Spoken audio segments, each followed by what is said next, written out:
Recently, I put myself into the setting of a biblical story, and I wanted to try to hear what was being said. I wanted to feel the raw emotion and just get a feel for it, so to speak. That story is found in 1 Samuel chapter 17.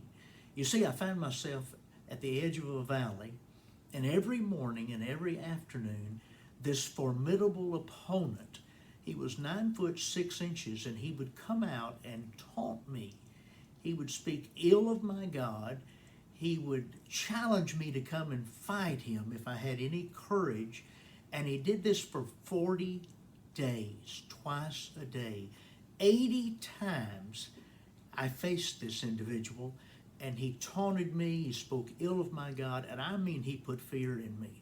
He was an opponent that I just couldn't imagine fighting, and certainly not having success with. And even when I walked away from those tauntings, I would rewind the tape in my mind, and I would hear it over and over and over again. And he got bigger and bigger and bigger in my mind, and I was paralyzed by fear. And then along comes the shepherd boy. He hears the taunting one time, and he is indignant, and he is ready to go to war. And what's the difference between he and I?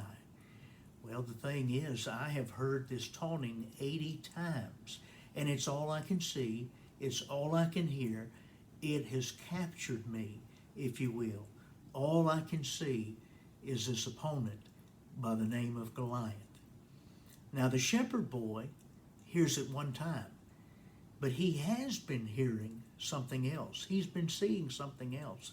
You see, he was a shepherd boy, and at the end of the day, his pillow was a stone, and he would kick back and look at the starry expanse, and he would consider God and how big and mighty God is, and how much God can do, and how God provides for him, and God gives him courage and strength to go up against the lion and the bear that come against the sheepfold. And this David had such faith in God because he saw God. He saw him in his inner person, his inner man.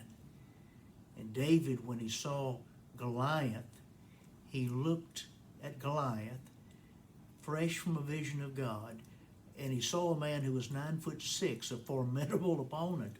But he said, you know, he's a grasshopper in the eyes of God. All I could do was see Goliath.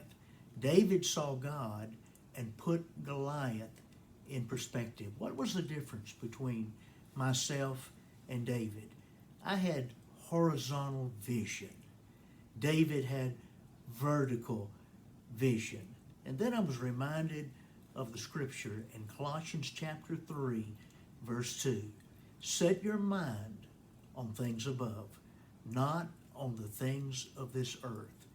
Sort of goes along with an old song that we have sung around the campfire and sang in the church house. Turn your eyes on Jesus. Look full in his wonderful face, and the things of earth will grow strangely dim in the light of his glory and grace. God bless you. I hope you have a good day, and I hope your vision is vertical.